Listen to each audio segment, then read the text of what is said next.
Hi and welcome to AXSChat. We're delighted to have with us today Kiran Shah. Kiran is also known as Little Kiran. He's actor, stuntman, polymath, does loads of amazing things. And Kiran's actually been in a little movie you might have heard of, which is called Star Wars: The Force Awakens. So Kiran, great to have you here. Delighted that we could overcome our small technical difficulties and have you with us. Thank you so much for joining us. Can you tell us a bit about your background, how you got into acting, and how you came to be doing what you're doing today? It started from Kenya because I used to take off the mannerisms of my uncles when I was 7 years old. That was when I made up my mind that I was going to become an actor. And when I got to London when I was 12, did my studies, and by the time I was 17, I started working with a guy called Stomoya Master. He had a theatre company called Red Budha, a French Japanese theatre company that came over from Japan into London. And I joined them, learned about mime, mask, movement from that guy, and the rest is history now. And you've worked in an awful lot of movies. You've done everything from Lord of the Rings to some of the Raiders of the Lost Ark movies. Is that correct?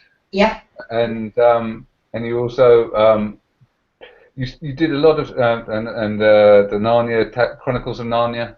Yep. Chronicle of Narnia's Legend, Dark Crystal. I mean, the list will go on, and we'll be here all night. Yeah, 80+ films. Okay, so it's a lot. I remember Dark Crystal. That was part of my childhood. I think that mine must have been about 11 when that came out. Yeah, probably, because I mean that was the very, very unique movie by itself. No human actors, just puppets. Yes. Fantasy. Yeah, that was an interesting movie. Yeah. So you started off doing comedy and skits and stuff like that, but you also do stunts. So yeah, well, I mean, it was really funny. I never ever planned to become a stuntman. It was just that I was at the right place at the right time in my first movie. I was standing in for a small girl, and a stunt coordinator called Bob Anderson spotted me on set. He went, "How would you like to become a stuntman?" And it started from there. Okay, and so I know that's quite a risky job. I know a friend of the family is also a stuntman, and he's broken all kinds of bits of himself. Have you ever got injured in the course of working? Yes, I have. I mean, the biggest one was on the Lord of the Rings. We were doing the last movie pickups of the last month, and I came off the horse very badly. And I broke my back, or rather, my vertebra number 2 was fractured. Oh dear. So that was a really bad one. I was being braced and crutches for about 3 months, and I'm still going back into stunts after that. Yeah, you break your bones, and but as soon as they heal, you go back. And I'm assuming that it's the adrenaline and the enjoyment of the working environment as much as anything else that draws you back. So I know Antonio's got a question. I won't hog the questions. Antonio? Yeah, thank you for accepting the challenge and being here with us. I'm sure that over that period of time of your career, you were able to see a lot of changes in technology and the way our movies are being done. Is anything? Can you explain how it was done before, and what is the impact of technology in the way how those movies are being done today? Technology has really, really moved. I mean, if you look at motion capture, motion control, then digitally what we can do, it's always, it keeps on changing. When I first got involved with motion capture, that was way back in 1990s, and in motion capture, at that time we could only capture one person at a time. Then we went to two people at a time, and slowly started building up. And now we can capture a lot of people together in one go. So we have moved so far back, so far forward in technology, sorry. And what has happened is that CGI and everything helps. Everything is being used, and everything used in combination together, the old school and what's happening now. And that makes a very, very fantastic movie. Like when you take The Force Awakens, we went back into being inside the costumes to be a creature. And then on top of that, you enhance that creature digitally a little bit here and there. So it becomes really, really something different. But it's a combination of the old school and the new technology is what's selling now. That's very interesting. Do you spend more time preparing yourself to the movie, or with the characterization of the character, or actually acting? Where do you spend more of the time? Most of my time, I mean, for Kino Break, for Narnia, I spend more time on my character, or preparation for my character on that one. For Force Awakens, because I'm doing creatures. Apart from playing Teedo, I did another 3 or 4 different creatures right throughout the movie. So the idea is that when you do creature work, and you got to think, okay, how do I get out of the human form? Because if you think about creatures, animals, they all move differently and not upright like we do. So you got to think about this thing when you think, okay, I can use part of that animal movement there, or I can use a mannerism coming from different areas. You start adding them together to build a movement creature where people will buy that creature, that creature is alive and not somebody inside making him move with mannerisms or anything like that. I mean, that's when I have to do that. That's when most of my energy, my work will go into thinking about how can I make that particular character, a creature, very different from the human. That's interesting. Deborah, I have a question. Yes, Kiran, it was wonderful to be with you when you went home to Kenya, and I got to watch you on television and radio and newspaper, and the people in Kenya, they just went crazy seeing, somebody born in their country and being so successful.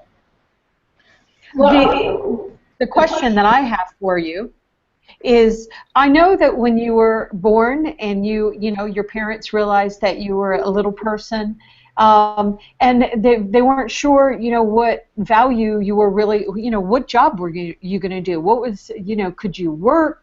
And one thing I think you have the opportunity to do with all of the amazing work that you've done is showing people with disabilities, what can be done, especially now. I know that you you're in the Guinness World of Records as the smallest stuntman, and your career is just amazing. So you really set the bar very high for yourself, and I was just wondering if you could talk a little bit about that. Well, I mean, the thing is, in my lifetime, I've seen dances with disabled people as well. In the past, even about 20 years ago, 25 years ago, if you are disabled, then people, well, they can't work, they can't do this, they can't do that. But over the years, things have changed. The technology has helped as well. But people can work. I mean, I never believed myself to be a disabled, because I can move, I can run, I can walk, I can do a lot of things. Okay, I can't read, say the light switch on the wall that could be way high up there. But then I learned to jump up and, click the switch on and off. And I learned things like that, and that's why I never ever thought that I would be on the disabled list until I met you in Kenya. And your first words were to me after meeting me were, so you are on the disabled list. And I was like going, what? Sorry, what do you mean I'm on the disabled list? And you explained to me that because of my eye. Okay, I am very flexible, I can move. But there are a lot of other little people who can't move, they struggle walking and stuff like that. I never considered that as a disability, but I understand that. And for that, it taught me a very good lessons as well by being with you and you guys over there.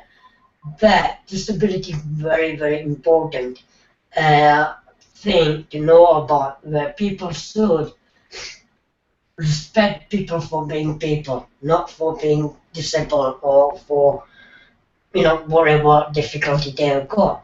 People should always try to understand that, even a disabled person has got something to give. Maybe they can't physically give something, but mentally or creatively or something like that, they would be brilliant at. What we in the world, what we got to think about is different disability can be used in different way to make use in a good way of those people in that particular area where they can do a lot more than just, saying, forget about them. Let's have pity on them and let's give them money and let them live with that money rather than let them earn that money. It's the best way to go. And that was the idea that you put into my mind. And yes, that disabled people should be made aware that they should be able to earn their way into their life.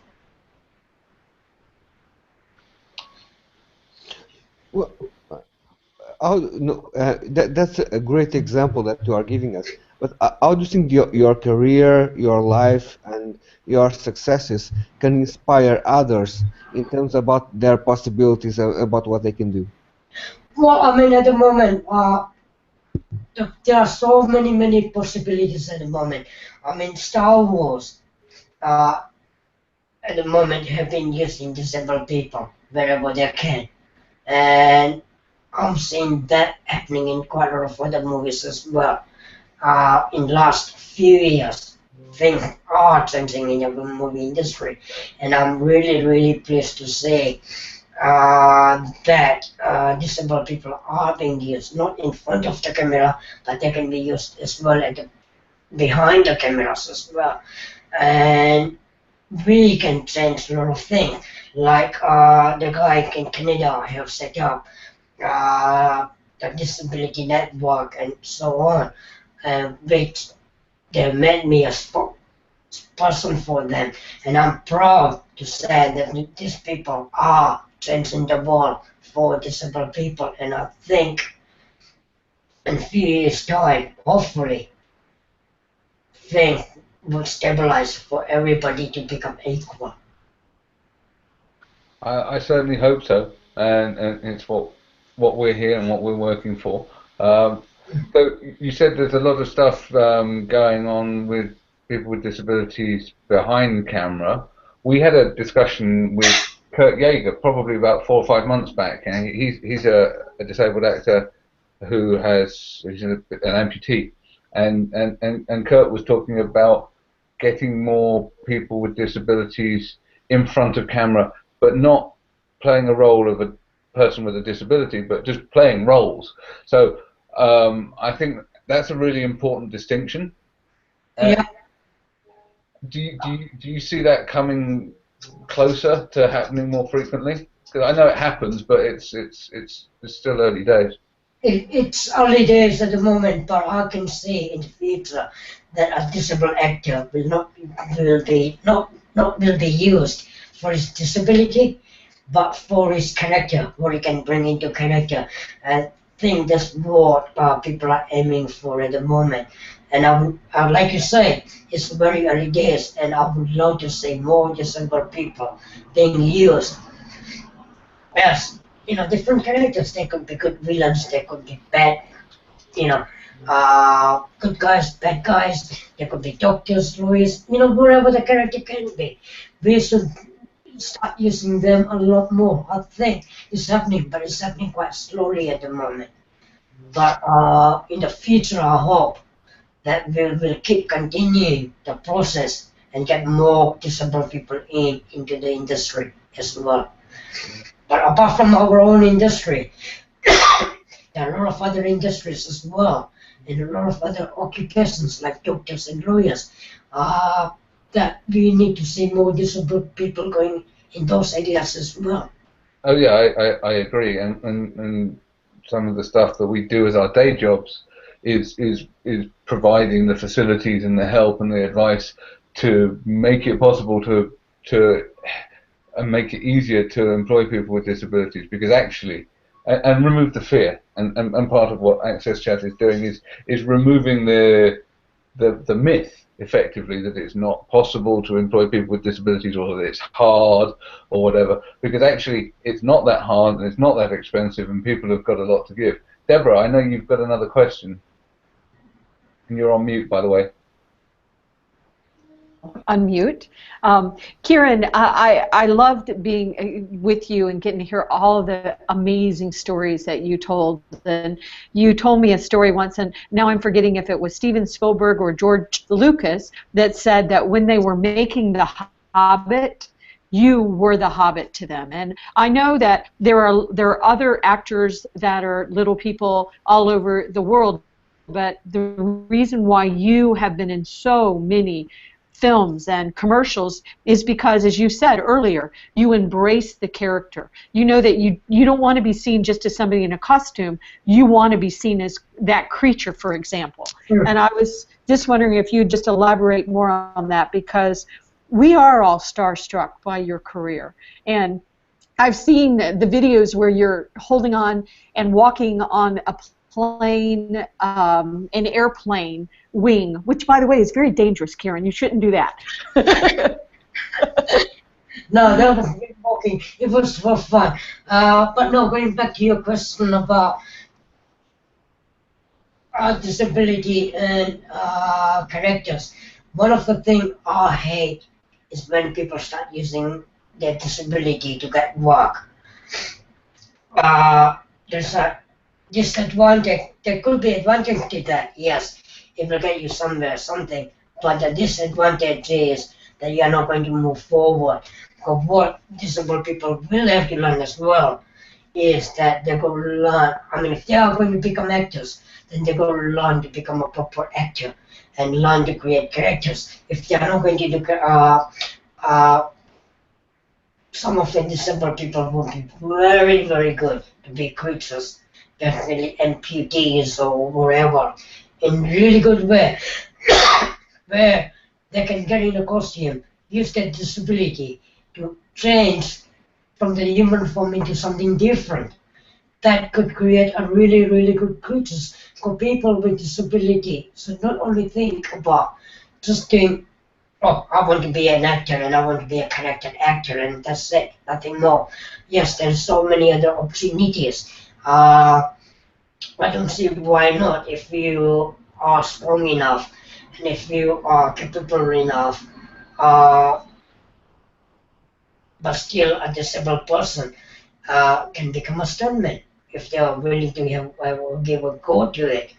I mean, in London, I know that to become a stuntman, you need 6 different qualifications, and I'm pretty sure that quite a lot of disabled people can get into martial arts, can get into swimming, high diving, a lot of things. Or probably they shouldn't even think about that. I mean, there are so many options in this industry than to become a camera operator. I mean, even if you're in a wheelchair, it's not going to stop you holding a camera on your shoulder or in front of you or wherever, and still do it. Because, disabled people can be useful in a lot of areas and a lot of things.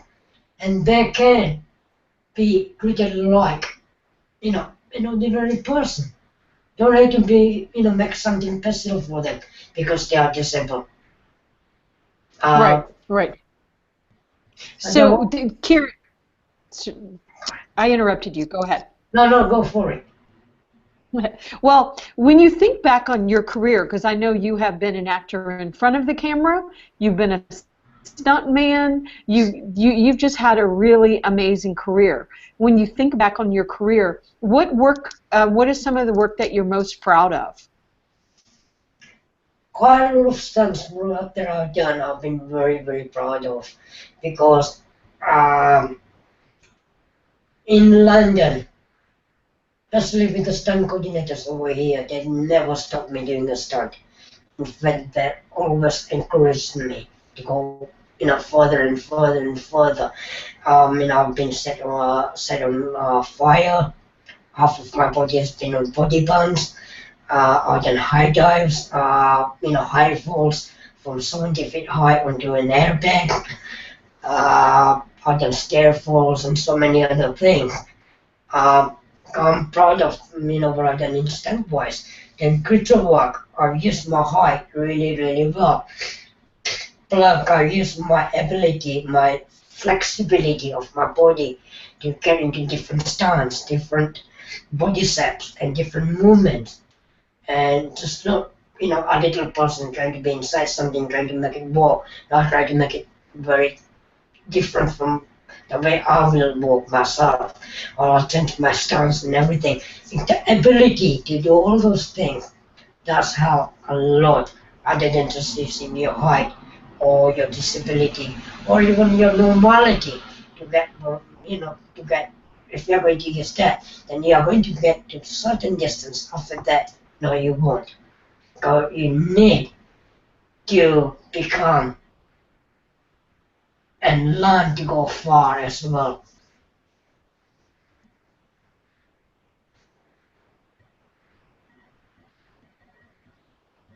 Can you hear me? Ah, yeah, that's all right, my fault. I muted. You were talking about your flexibility. Do you do any special training to make sure that you maintain your flexibility and maintain your physique? Because obviously the work that you do is quite physically demanding. Yeah, I had to be fit. That's one of the priority. Second thing is I do a lot of, when I started out in my mask and movements, started learning about a little bit of yoga movements and all that. And learning to isolate the body and stretches and stuff like that. The more you do them, the better your body becomes. It can adapt to any stance. It can adapt to anything. So to create flexibility, yes, you have to work at it. I'm not as flexible as what I used to be when I was younger, but I can still do quite a lot. Now I can get into different positions by still isolating my body. I can literally isolate my body, my chest, and everything. And if you keep doing that every day, or I don't even have to do it every day now, but I still do it now and again, and just to keep that body moving. You always got to be at top of your game. You always got to make sure that whatever tool you are using, that tool, whether it's your body or whether it can be a musical instrument, you got to keep practicing. You got to keep practicing all the time. You can't relax. You can't become laid back and go, oh, well, I can do it now. No, you still got to keep going all the time. Yeah, I think that's very true. We don't get anywhere without effort.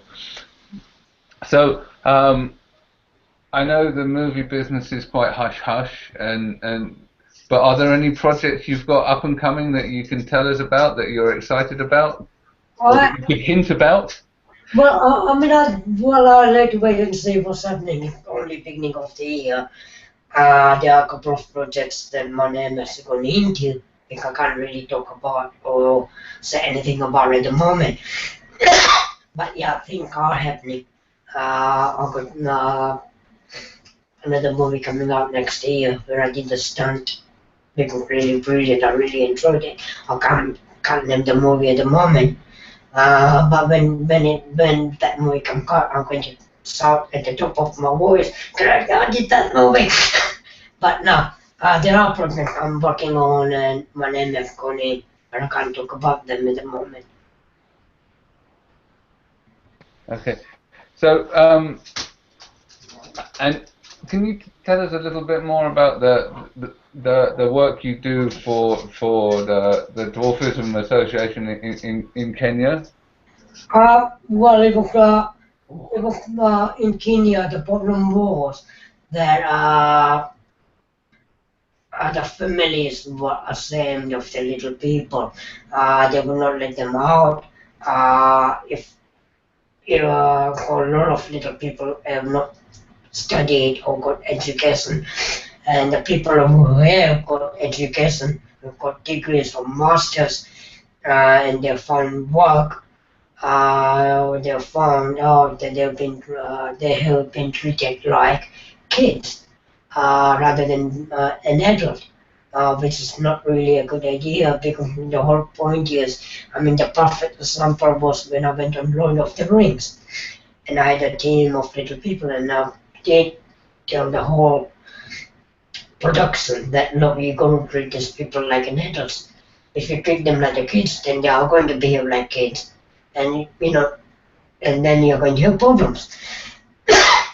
And what happened in Kenya? What happened in Kenya is that I went out there to make that awareness that you please do not treat us like kids. Do not, just treat us like adults, and let us become adults. Let us behave like adults rather than being treated like kids.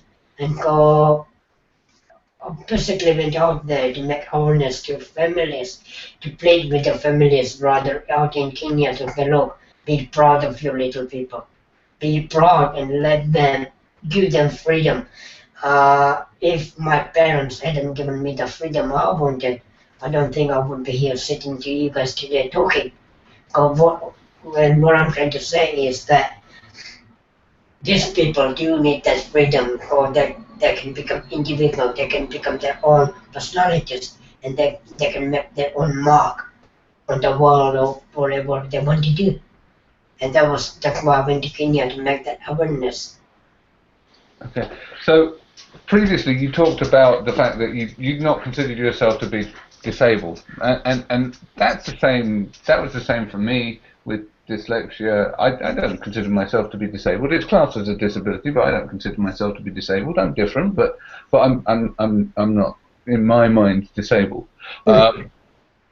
But you've also talked about just now the fact that people treat little people like children. Dwarfism is considered to be, people look at people with dwarfism and they infantilize them. So you still had to face head on the social stigma, and so I guess it's more about addressing those kind of issues that you can really come to the fore with the fact that you've got a high profile. Well, I mean, what I tend to do whenever I meet people, new people on set, for example, and one of the things I always learn, people go, you're little, and they will try to pat you on the head and things like that. Now, I will, I don't like, will you please don't pat me on my head, or please don't pick me up. And once I explain why, they go, okay, fine. And to offset that, in a good way, is that if they are taking a mickey out of me, and I let them do that, I'm not going to get upset about it. I'm not going to go, why are you taking mickey out of me? Or I'm not going to walk away from them. But what I'll start is, to counter that, I'll start taking mickey out of myself in front of them and make them feel relaxed. And the next thing I know is that they're treating me like an adult, because they are thinking, okay, if he can make fun of himself, then we should be, or they look at me differently from that point onwards. Then they go, he's not going to get offended by anything we say. We can't offend him. And even if we take mickey out of him, he's going to join us. because we can't really do anything with it. 'Cause automatically things changes, the relationship between the people and you changes. There's that moment where you cross that line, very nasty. That's when you start walking away. But as long as that line hasn't been crossed and you go with it, then people will suddenly realize that no, there's nothing wrong with him.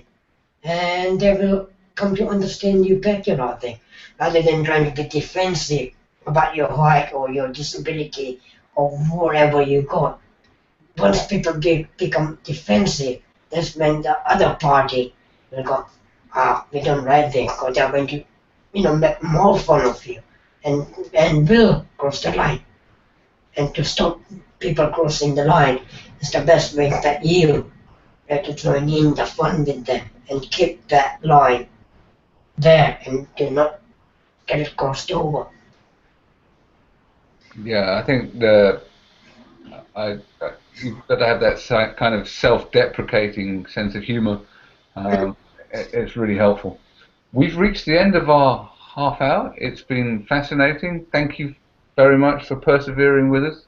Really looking forward to you joining us tomorrow for the Twitter chat. Brilliant. Thank you very much, Kiran Shah.